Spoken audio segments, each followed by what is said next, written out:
சென்னை என்பது சினிமாவுக்கே ஒரு தலைநகரம் என்று கூறுகிறோம். சென்னையுடைய சினிமா இண்டஸ்ட்ரிக்கு காலிவுட் என்றெல்லாம் கொண்டாடுகிறோம். ஆனால் சென்னையுடைய சினிமா தியேட்டர் வரலாறை எடுத்து பார்த்தோமானால் எப்பொழுதுமே டெய்லி நியூஸ் பேப்பரில் என்ன வரும்? இந்த தியேட்டர் இடிக்கப்பட்டது, அந்த தியேட்டர் இப்பொழுது இல்லை, இப்படியெல்லாம் தான் வரும். சினிமாவையே மக்களுக்கு கொண்டு வந்த இந்த சினிமா தியேட்டர் அதோட வரலாறு ஏன் இவ்வளவு மோசமாக டாக்குமெண்ட் செய்யப்பட்டிருக்கிறது? வாருங்க, இன்னிலிருந்து ஒரு புது சீரீஸ், சென்னையுடைய பழைய சினிமா தியேட்டரோட வரலாறெல்லாம் என்னன்னு பார்க்கலாம்.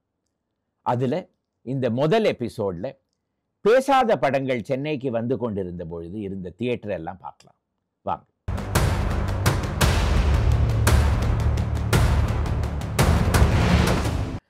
முதல்ல உலகத்துக்கே சினிமா என்பது என்ன என்பதை காண்பித்து கொடுத்தது லூமியே சகோதரர்கள். அவர்கள் முதல் சினிமா காட்சியை 1895 வருடம் பாரிஸ் மாநகரத்தில் நடத்தினார்கள். அதற்கு ஒரு வருடம் கழித்து மார்ச் மாதத்தில் 1896 வருடம் பாம்பே மாநகரத்தில் வாட்சன்ஸ் ஹோட்டல் அப்படி என்கிற இடத்தில் இந்தியாவில் முதல் சினிமா காட்சி நடைந்தேறியது. அதை கொண்டு வந்து காட்டியதும் அந்த லூமியே சகோதரர்கள் தான். அது நடந்த பிறகு 6 மாதத்திற்குள் சென்னையிலும் ஒரு காட்சி நடத்தினால் என்ன என்ற கேள்வி எழும்பியது.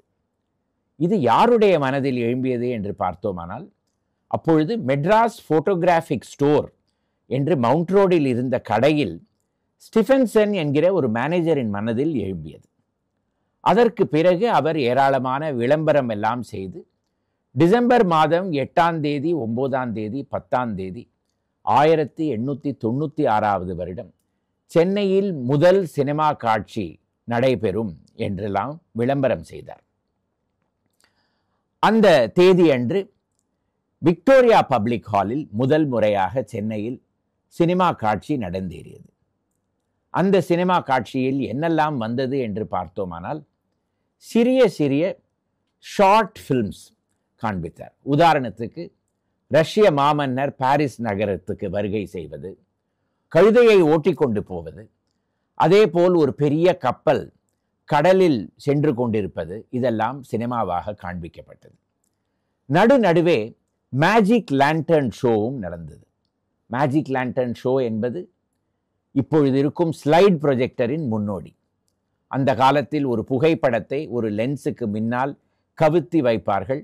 அதுவே ஸ்கிரீனில் ஒரு பெரிய அளவில் எல்லோருக்கும் தெரியும். இதை மேஜிக் லேண்டர்ன் ஷோ என்று கூறுவார்கள். இதையும் மக்கள் பார்ப்பதற்கு வருவார்கள் என்று ஸ்டிஃபன்சன் எதிர்பார்த்தார். ஆனால் அவருக்கோ ஒரு பெரிய ஏமாற்றம்தான் காத்து கொண்டிருந்தது.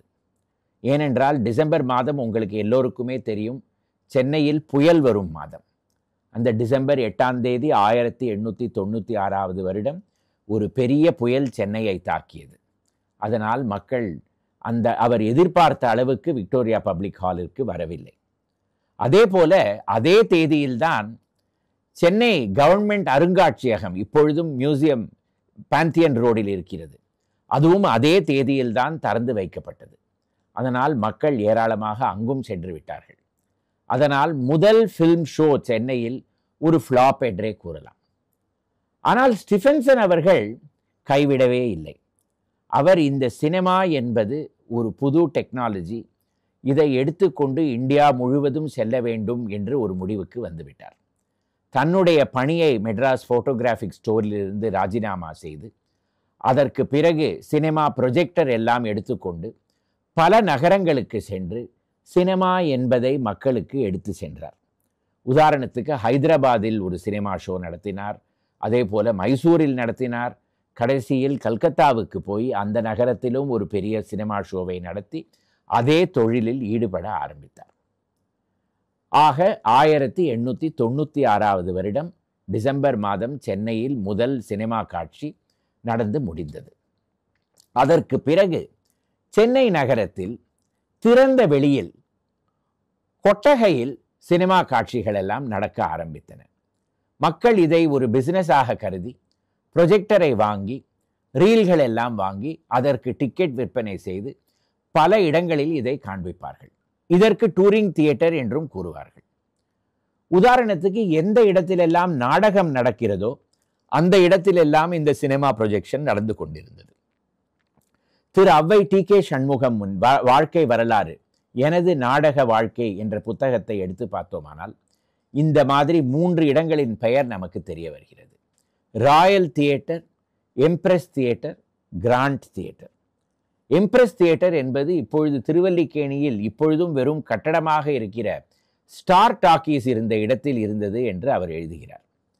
அதே போல இந்த ராயல் தியேட்டர் என்பது சால்ட் கொட்டார், அதாவது உப்பு கொட்டாரம், வால்டாக்ஸ் ரோடின் வடக்கு மூலையில் இருக்கிற இடத்தில் இருந்தது என்று எழுதுகிறார்.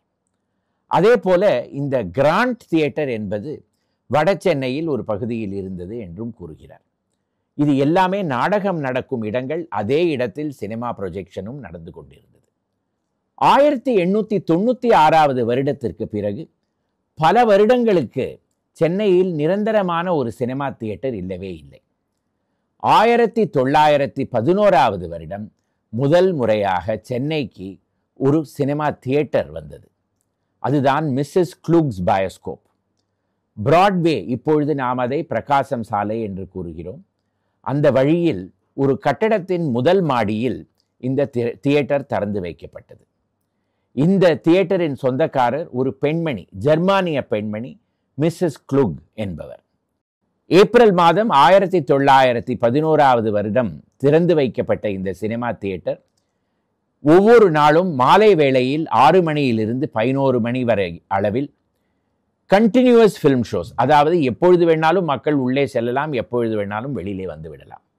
வழியில் சென்று கொண்டிருப்பார்கள். ஒரு சினிமா தியேட்டரை பார்த்த உடனே உள்ளே போய் ஒரு டிக்கெட்டை வாங்கி கொண்டு சில நேரம் அமர்ந்து விட்டு காட்சிகளை பார்த்துவிட்டு திரும்பி வெளியிலே வந்து விடுவார்கள். இப்படி நடந்து கொண்டிருந்தது இந்த மிஸ்ஸஸ் க்ளூக்ஸ் பயோஸ்கோப் என்பது. ஆனால் இது ஒரு 6 மாதங்கள் தான் நடந்ததாக நமக்கு தெரிய வருகிறது. அதற்கு பிறகு இது மூடப்பட்டது. இந்த தியேட்டர் எங்கு இருந்தது என்பது ஒரு பெரிய கேள்வி. இதற்கு விடை கொடுத்தவர் ஸ்டீஃபன் பி. ஹியூஸ் என்று லண்டனில் இருந்து வந்து தமிழ் சினிமாவை ஆராய்ச்சி செய்த ஒரு ஆய்வாளர். அவர் லண்டனில் இருக்கும் நியூஸ் பேப்பர் எல்லாவற்றிலையும் பார்த்து இந்த தியேட்டர் கட்டடம் நம்பர் 16 பிராட்வேயில் இருந்ததாகவும் அதற்கு எழுத்த புறத்தில் ஹாரிசன் என்கிற விடுதியும் இருந்ததாக அவர் எழுதுகிறார். அதே போல லோன் ஸ்கொயர் என்ற பூங்காவின் ஒரு ஓரத்தில் இந்த தியேட்டர் இருந்தது என்றும் எழுதுகிறார். லோன் ஸ்கொயர் பூங்கா என்பது இப்பொழுது ஸ்ரீராமுலு பூங்கா. ஹாரிசன்ஸ் விடுதி இப்பொழுது இல்லை, ஆனால் அந்த கட்டடம் எங்கு இருந்தது என்று நமக்கு நன்றாக தெரியும். அதற்கு எழுத்த புறத்தில் இருந்த கட்டடம் இப்பொழுதும் இருக்கிறது. திரு ஸ்டீஃபன் ஹியூஸ் அவர்கள் அந்த இடத்தில்தான் மிஸ்ஸஸ் க்ளூக்ஸ் பயோஸ்கோப் இருந்தது என்று கூறுகிறார். அந்த கட்டிடத்தில் இப்பொழுது ஒரு கிளப் நடந்து கொண்டிருக்கிறது, சுக்ரித லக்ஷ்மி விலாச சபா என்ற பெயரில். அந்த கிளப்பின் முதல் மாடியில் தான் இந்த தியேட்டர் இருந்ததாக நமக்கு தெரிய வருகிறது. 1911 வருடம் இந்த தியேட்டர் வந்தது என்று நான் கூறினேன். இதற்கு முன்னோடியாக 1907 வருடம் மவுண்ட் ரோடில் லிரிக் என்ற ஒரு தியேட்டர் இருந்ததாக நமக்கு தெரிய வருகிறது. இந்த லிரிக் என்பது அந்த காலத்தில் இசை கருவிகள் எல்லாம் விற்பனை செய்து கொண்டிருந்த மிஸ்குவித் அண்ட் கம்பெனி, இப்பொழுது அதற்கு மியூசே மியூசிக்கல்ஸ் என்று பெயர். அது இப்பொழுது அண்ணா சாலையில் இன்னொரு இடத்தில் இருக்கிறது. அந்த காலகட்டத்தில் இது எல்லிஸ் சாலை, அண்ணா சாலை, வாலாஜா சாலை, இந்த 3 சாலைகளின் சந்திப்பில் ஒரு பழைய கட்டடத்தில் இருந்ததாக நமக்கு தெரிய வருகிறது. 1907 வருடம் இந்த கட்டடத்தின் 2வது மாடியில் லிரிக் என்ற ஒரு தியேட்டர் இருந்ததாகவும் நமக்கு தெரிய வருகிறது. இந்த தியேட்டர் ஒரு நாடக சாலையாக இருந்ததா அல்லது இதில் சினிமா காமித்து கொண்டு இருந்தார்களா என்று நமக்கு சரியாக தெரிய வரதில்லை. ஆனால் 1913 வருடம் ஒரு பெரிய தீ விபத்தில் இந்த கட்டடம் எரிந்து போனதாகவும் அதற்கு பிறகு அந்த இடத்தை ஜே.எஃப். மதான் என்பவர் விலைக்கு வாங்கி அந்த இடத்தில் என்ஃபின்ஸ்டன் என்ற ஒரு தியேட்டரை கட்டினதாகவும் நமக்கு தெரிய வருகிறது. ஆக 1907 வருடம் லிரிக் என்று ஒரு தியேட்டர் இருந்ததாகவும் அதற்கு பிறகு 1911 வருடம் முதல் சினிமா தியேட்டராக கருதப்படும் மிஸ்ஸஸ் க்ளூக்ஸ் பயோஸ்கோப். அடுத்த தியேட்டர் எங்கு இருந்தது என்று நாம் பார்க்க வேண்டாமா? 1913 வருடம் இப்பொழுதும் மவுண்ட் ரோடில் இருக்கும் ஒரு கட்டடம். அதற்கு தபால் தலை, அதாவது டிபார்ட்மெண்ட் ஆஃப் போஸ்டின் பிலேட்டலிக் பியூரோவுடைய கட்டிடமாக இப்பொழுது இருக்கிறது. அதாவது தபால் தலையின் அருங்காட்சியகமாக இப்பொழுதும் அந்த இடத்தில் இருக்கிறது. அதுதான் 3வது தியேட்டர். 1913 வருடம் கட்டப்பட்டது. இதை கட்டியவர் வாரிக் மேஜர் என்பவர். இந்த கட்டிடத்தை பற்றியும் இந்த தியேட்டரை பற்றியும் பல தவறான தகவல்கள் பல வருடங்களுக்கு நிலவிக்கொண்டே இருந்தன. அதை எல்லாம் சரி செய்தவர் திரு ஸ்டீஃபன் ஹியூஸ் என்பவர். அவர் ஆராய்ச்சி செய்ததிலிருந்து கண்டுபிடித்தது என்னவென்றால், முன்னாடி எழுதியது போல் இது 1900 கட்டப்பட்ட கட்டிடம் கிடையாது, 1913 வருடம்தான் கட்டப்பட்டது என்றும் அவர் காண்பித்து வைத்திருக்கிறார். அதே போல பழைய கட்டுரைகள் எல்லாம் படித்து பார்த்தீர்களானால் இதற்கு சொந்தக்காரர் ஒரு இராணுவ வீரர் மேஜர் வாரிக் என்று எழுதியிருப்பார்கள். ஆனால் அவர் இராணுவத்தில் இல்லவே இல்லை. அவருடைய பெயர் வாரிக் மேஜர். அவர் 1912 வருடம் வரை கொலம்போவில் ஒரு தியேட்டர் நடத்தி கொண்டிருந்தார், ஜிண்டுபிட்டியா ஹால் என்ற பெயரில். இது நமக்கு எங்கிருந்து தெரிய வருகிறது? பம்மல் சம்பந்த முதலியாரின் வாழ்க்கை வரலாறு, நாடக மேடை நினைவுகளிலிருந்து நமக்கு தெரிய வருகிறது.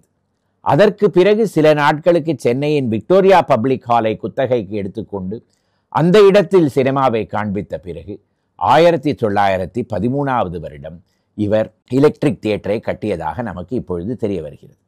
அதற்கு பிறகு 2 வருடங்களுக்கு இது சென்னையில் ஒரு சினிமா தியேட்டராக இருந்தது. 1915 வருடம் தபால் இலாக்கா இந்த கட்டிடத்தை விலைக்கு வாங்கியது. அதற்கு பிறகு அவர்களுக்கே சொந்தமாக ஆகிவிட்டது. பார்த்தீர்களா, சென்னையின் ஊமை படங்கள் இருந்த காலத்திலிருந்து தியேட்டர்கள் இப்பொழுதும் இருக்கின்றன. விக்டோரியா பப்ளிக் ஹால் இப்பொழுதும் இருக்கிறது. மிஸ்ஸஸ் குளுக்ஸ் பயோஸ்கோப் இருந்த கட்டடமும் இப்பொழுது இருக்கிறது. எலக்ட்ரிக் தியேட்டரும் இப்பவும் இருக்கிறது. ஆனால் பேசும் படத்தில் இருந்த தியேட்டர்கள் எல்லாம் ஒண்ணுமே இல்லாமல் போய்விட்டன. அவைகளுடைய வரலாறு என்ன என்பதை நாம் வரும் எபிசோட்களில் பார்க்கலாம். உங்களுக்கு இந்த எபிசோட் பிடித்தது என்றால் இதை லைக் செய்யவும், ஷேர் செய்யவும், இந்த சேனலுக்கு சப்ஸ்கிரைப் செய்யவும்.